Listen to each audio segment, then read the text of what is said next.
my friend, Luis Benitez.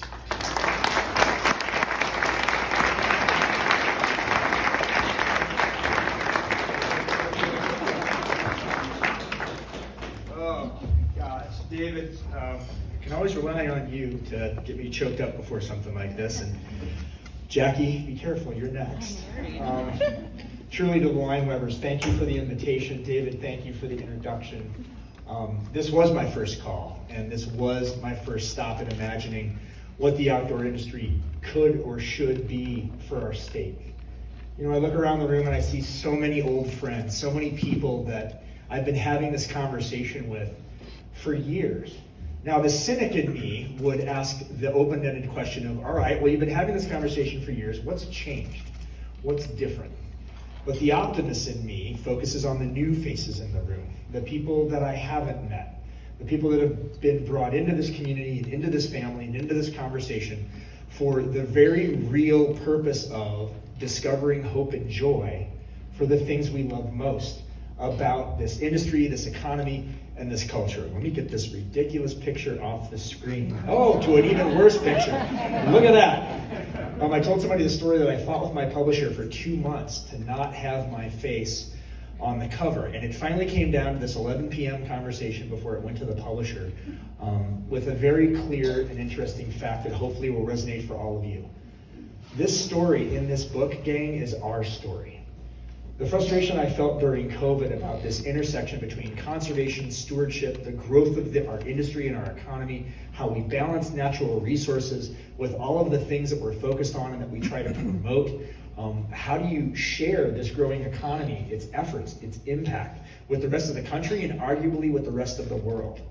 And my publisher said very clearly, if this is your thing and then it's everybody's thing, then you need to be brave enough to put your ugly mug on the face. So you'll notice that the byline for my book is how the outdoor recreation industry can save the world. That's a big statement, but I believe in it. And the reason I believe in it is because of all of you in this room and the work that you do. I'm just lucky enough to have a kaleidoscope of jobs that David so embarrassingly pointed out. But when you think about the people that are in our industry, gang, how many of us, how many people do you know that have been a dishwasher, a cook, a mountain guide, a river guide, built mountain bikes, repaired mountain bikes, started a shop, worked at an NGO, worked on conservation or stewardship, possibly advanced into leadership, but you've maintained that one singular passion point for the things that we do and the places that we represent. And for me, that's what the journey to create that book has been all about. So, you know, the things I want to talk to you about, and this is, I know, a point that brings David a lot of pride. You know, when David looked me up on LinkedIn and said, oh, who's this mountain climber guy? How are we going to connect? What are we going to connect about? The first story I shared with him that I'll share with all of you is that I have an Ecuadorian side of my family, which is my father, and an American side of my family, which is my mother. And my mom's dad owned a sporting goods store in the Midwest that he started after World War II that looked and felt a lot like Angler's Cubby.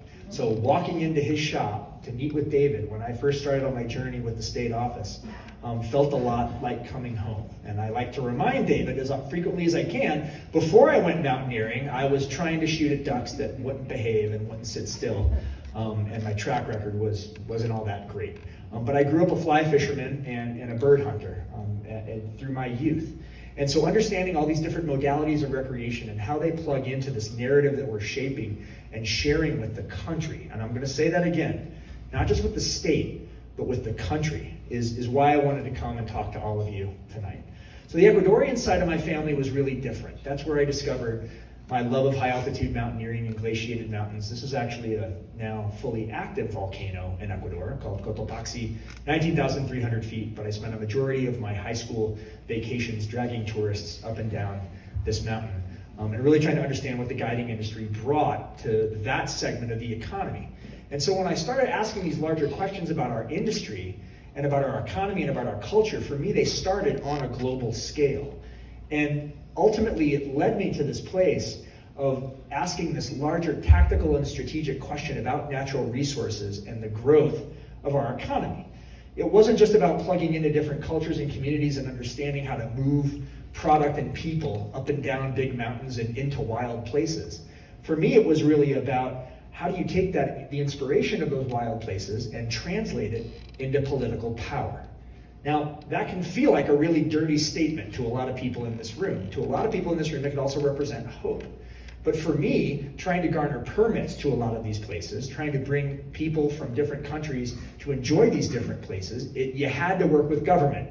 You had to understand how to acquire permits, how to acquire local staff, how to make sure they were paid fairly and equitably, and then how to make sure that the footprint that you left wasn't greater than what you came in with.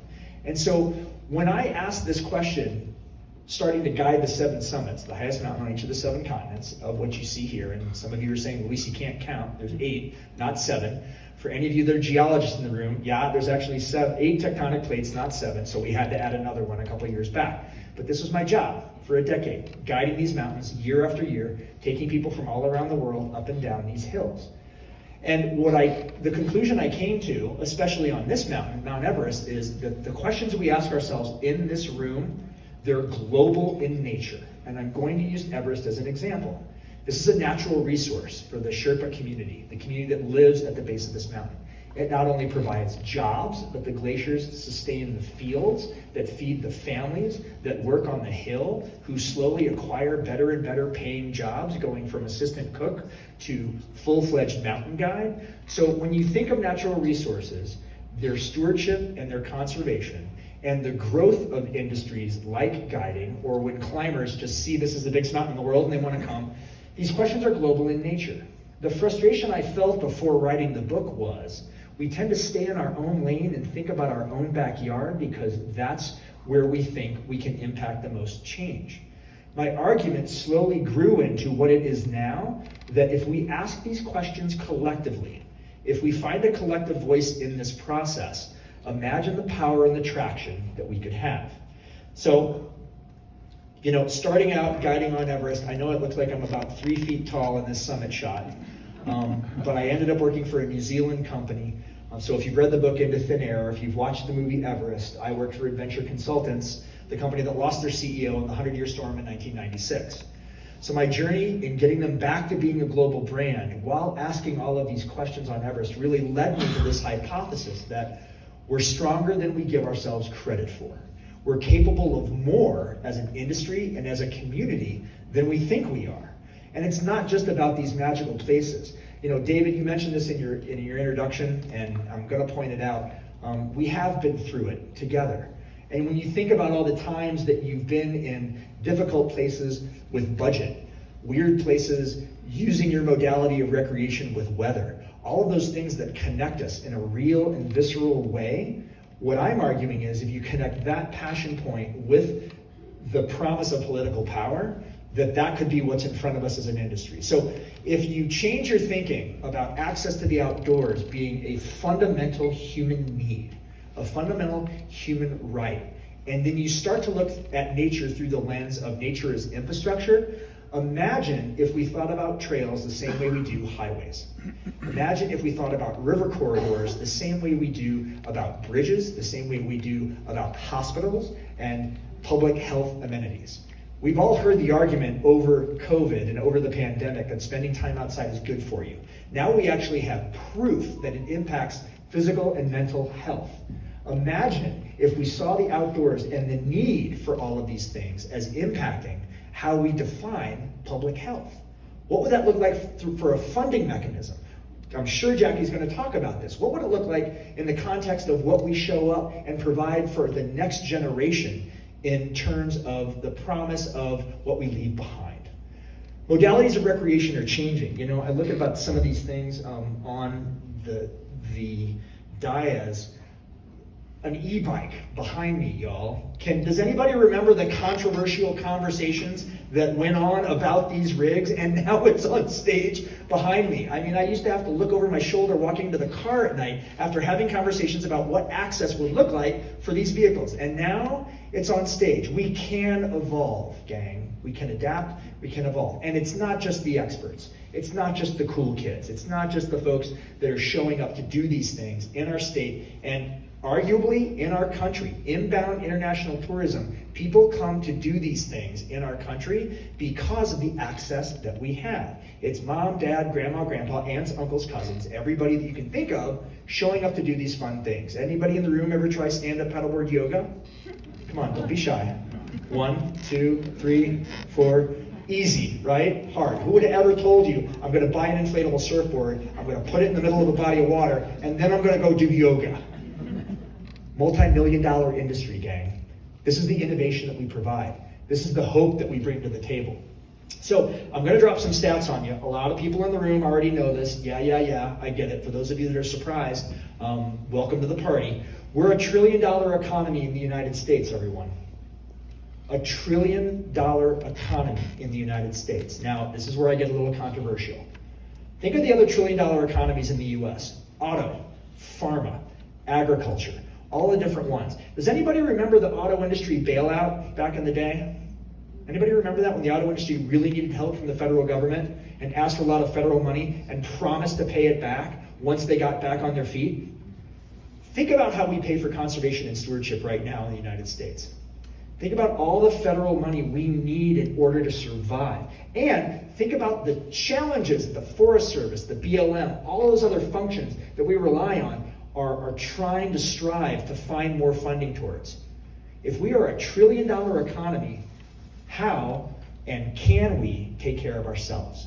How do we show up to take care of each other? And with respect to that federal funding, how do we make that process better?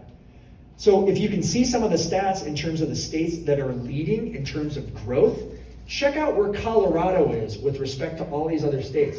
These aren't just mountain states. These aren't just places that you would think about, well, of course Montana and California have a lot. Look at the states in the Midwest. Consider the growth of the RV industry. Consider the growth of the different segments of our community and our economy that are impacting this $1 trillion economy. So I'm going to point this one out as a stat in comparison to the other economies that are out there. Look at how much we rise above all these other industry segments. And now let me ask you a really simple question. Where is our political voice in Washington, D.C. right now? Where is it? Our industry, this industry. How does it stand? How do we come together to coalesce with one voice and one message? So continuing on with some of the stats, these are the different pieces in this recent report that are rising to the top in terms of consumer spending. I don't know how many of you all bought an RV during the pandemic, but there's a lot of you. And apparently you like to use them. And for those of you that enjoy recreational flying, anybody buy a plane in the past couple of years? I don't know, that's a little weird one, but it's counted in our industry. Apparently gliders and recreational flying is a big part of the thing that is starting to impact what we do and how we do it. So when we talk about, some of those public lands and waters, we're talking about sparking sustainable economic development. I know a lot of people in the room that do conservation work. Would you agree, and I'm not asking the people that actually do this for a job, that it's easy work? No, it's hard, right? Anybody go back to a water bar they put in before and kick it, or a trail that they've worked on and just sort of check out the gradient and say, yep, that's me, I did that. We have personal pride in our industry and our community. We have that because of the work that we do, like what's illustrated on the screen. My argument in the book and in front of you right now is, how do you translate that pride into building a collective voice for a $1 trillion economy that's the one remaining, in my argument, nonpartisan economy in the United States? What is our responsibility to drive that conversation? So if we all have a role to build a better world, the work that we do at the Trust for Public Land goes all the way down to schoolyards for kids, where we talk to school districts, we bring ballot initiatives to life. They take a strip of cement that looks like that and make it look like this. Imagine a kid in an urban corridor with their first connectivity to nature and understanding why green space is important, who then gets inspired to understand not how just to protect it and defend it, but find a job within it. Understand what it means to promote it and preserve it. When you really think about next generation engagement, how far back do we go to build this collective voice? So, anybody know this guy? He might be in the room tonight. No? I thought I saw him a second ago, but we all know people like this, right? This is what we're proud of. This is what we do. This guy, who's a Coloradan, who will remain nameless, had a very simple idea. He needed to go back and forth to the grocery store with a little bit more carrying capacity. So he stole a cart from said grocery store and welded it to the front fork of his bike. We all thought for sure at some point this thing was going to fall apart, he was going to get hurt, but how many of you go over to your friend's house like this and watch him in the garage and say, no, this is really fun to watch, it's better than TV. Note the flip-flops he's wearing too, no closed-toed shoes. Eventually he went way over the top, started doing things that were completely inappropriate, where we just thought, it's great to be an innovator and tinker around in your garage, but where is this going? Eventually, to one of the first heavy format e-bikes in the United States, to understand how to bring this innovation forward at a time when access for this vehicle, still to this day, is controversial. But he saw the opportunity. Yes, I know, you're laughing. Know the chainsaw beer combination on the bike? Yeah, it's actually went to Foresters, the first couple of products that he built. So that connectivity to who we are and what we do, but yet also celebrating the innovation of what we can become, is the magic of what I think about with respect to building a political voice and narrative, because it leads to platforms like this. And if you think this is just an e-bike, check out the Moto picture right to my left up here. That's not a Moto platform, that's an e-platform. So we have an understanding how to not think in siloed fashion anymore. You live over here, we live over here, I pay for this, you don't pay for that. You're just gonna stay in your lane, you're gonna fight for your nickel, and I'm gonna fight for my nickel. And if we meet in the middle for parties like this, that's great. That's gotten us to this point, gang. So my challenge to all of you is what comes next? Now, I wish my friend Don Riggle was in the room to share this picture, but he's not. So the push-pull between bikers and moto, right? Who has access to what trail? This was like an episode of Wild Kingdom, y'all. When I hit, I was actually here on a trail on my own mountain bike. I saw a dirt biker run into a cross-country mountain biker, and they stopped, got off their rigs, and walked around each other like they were sniffing a different kind of animal. They didn't exchange any words, but they started nodding at one another. They started talking about equipment. Then they started talking about places that they'd been, places that they'd seen, things that they loved. Our industry, everyone, begins and ends with heart. And if anything, as I rode away from this engagement and this interaction, was that if these two folks in the middle of nowhere could come together and see eye to eye on something, then maybe, just maybe, there's more hope. Stand-up paddleboarding, I saw this guy hook a really big fish and get dragged around the bay. Sometimes you can take it a little too far. But this is the fun part of who we are and what we're capable of. So, that driving innovation and understanding what this means is really, ultimately, what leads me to my conclusion in speaking to you tonight. When I ended my time with the state, with then Governor, now Senator Hickenlooper, we had an idea about this national movement for the outdoor industry that started with the confluence of states. And it's a governing mandate for every state that has an outdoor industry office that needs to be under the signatory of their governor that says you're going to operate in 4 lanes. Economic development, conservation and stewardship, education and workforce training, and public health. Eventually, slowly, more and more states started to sign. Gang, in 2025, there will be 25 states with outdoor industry offices. Places like Tennessee, Georgia, not just Western states. So my argument is, if half of the country thinks having a state office like this is a good idea, what do you think about it's time to go to Washington, D.C. and build a federal office of outdoor recreation industry to represent the entire country? So the questions that we're pointed towards and the things that come next, I think represent a flex in thinking. Because some of you are sitting there right now looking at this picture going, whoever this guy is on stage, he's a little nuts. Crazy or genius? The guy that built the mountain bike. Crazy or genius? The people that are thinking about putting a trail around Pikes Peak. Crazy or genius? The person that starts a stand-up paddleboard company. When I went on this trip, I was responsible for bringing the stoves, the pots and pans, and all the utensils. I was the Himalayan mountain guide, responsible for the gear for 6 of my friends, and I'm like, yeah, absolutely. I got stoves, pots, pans, you got it. Pulled out of my driveway with absolutely none of that gear in my truck, got to the campsite after dark, realized I had failed my entire group of friends, and was sitting there thinking, I think there's a Walmart back in town. I could probably drive in. I blew it. We're not going to have dinner, and this is going to be the end of it. My other friend calmly went to his truck, got out his rake, got out some Lysol wet wipes, wiped down the tongs, stuck a hot dog on every tong, stuck it over the fire. Even in my mindset, thinking in a box, I got to go to Walmart to get the gear before we can actually make this happen. The magic of who we are and what we do every single day rises in that hope and innovation. So the last story I'll share with you is this, and it goes back to Everest. And this is my call to action to all of you. This is sitting. He's a Sherpa. He's one of my best friends. He's been with me on every Himalayan expedition I've ever been on. And after every trip, I'm always excited to go down to his village, which was actually just hit by a really big flood, Tame, and spend time with his father. This guy. He looks to be about 160 years old. I actually don't know how old he is because Sherpas don't keep birth records. So with his son translating, I'm always really excited to tell him about everything that his son and I had experienced on our expedition. The good, the bad, the ugly, the fun clients, the hard clients, the success, the failure. And he asks me the same thing every time with his son translating that we're going to leave you with tonight. He says, Lulu, that's my nickname, in Nepal. He says, Lulu, thank you for bringing a bunch of white people and money to my country again. He is a tea house owner. He owns 2 tea houses in the village, so he's a capitalist at heart.